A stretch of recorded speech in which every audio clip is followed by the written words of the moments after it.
गौ पूजन का विशेष पर्व गोपाष्टमी। इस दिन प्रातःकाल गायों को स्नान करा के गंध पुष्पादि से उनका पूजन किया जाता है।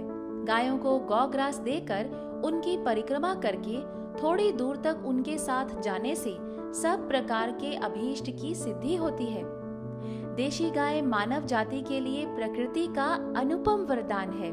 जिस घर में गाय की सेवा हो वहाँ पुत्र पौत्र धन विद्या सुख आदि जो भी चाहिए मिल सकता है। जिस घर में गाय होती है उसमें वास्तु दोष स्वतः ही समाप्त हो जाता है। यदि यात्रा के प्रारंभ में देशी गाय सामने दिख जाए अथवा अपने बछड़े को दूध पिलाती हुई दिख जाए तो यात्रा सफल होती है। देशी गाय को प्रतिदिन या अमावस्या को रोटी गुड़ चारा आदि खिलाने से पितृ दोष समाप्त हो जाता है। ऐसे कई स्वास्थ्य और लौकिक लाभ मानव जाति को देशी गौ से मिलते हैं। गोपाष्टमी के दिन सायंकाल में गाय चर कर जब वापस आएं, तो उस समय भी उनका आतिथ्य अभिवादन और पंचोपचार पूजन करके उन्हें कुछ खिलाएं और उनकी चरण रज को मस्तक पर धारण करें। इससे सौभाग्य की वृद्धि होती है। गोपाष्टमी महोत्सव गोवर्धन पर्वत से जुड़ा उत्सव है।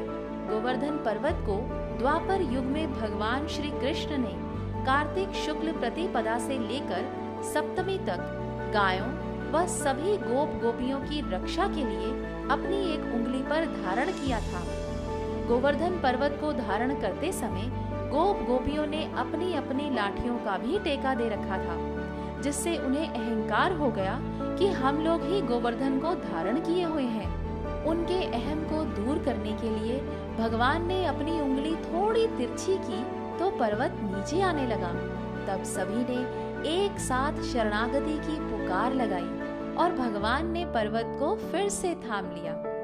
इस प्रकार गोपाष्टमी ये संदेश देती है कि ब्रह्मांड के सब काम चिन्मय भगवत सत्ता से ही सहज में हो रहे हैं, परंतु मनुष्य अहंकार वश सोचता है कि हमारे बल से ही ये चलता है वो चलता है।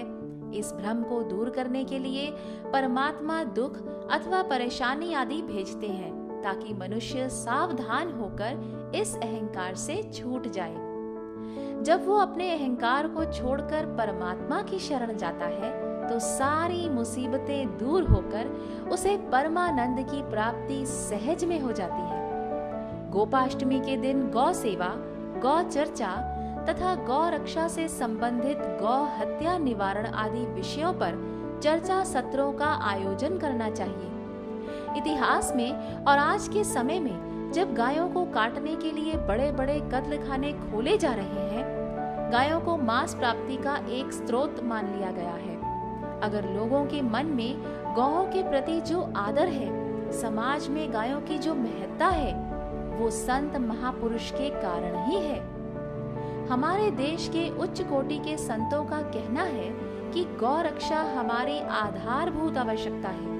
हम अपनी रक्षा के लिए यानी मानव मात्र की, प्राणी मात्र की रक्षा के लिए गौ रक्षा करते हैं। गाय की रक्षा में स्वास्थ्य, मानवता, संस्कृति और पर्यावरण की रक्षा है। तो आप सभी आने वाली गोपाष्टमी को गौ का पूजन जरूर करें और हो सके तो अपने घर में कम से कम एक देशी गाय तो जरूर रखें और अपने भाग्य को उन्नत करें। कहा गया है कि रहे जिस घर में गाय, उस घर से सुख शांति कभी ना जाए। जय श्री कृष्ण। ऐसी और वीडियोस के लिए हमारे चैनल से जुड़े, उसे सब्सक्राइब करें और बेल आइकन को जरूर दबाएं। धन्यवाद।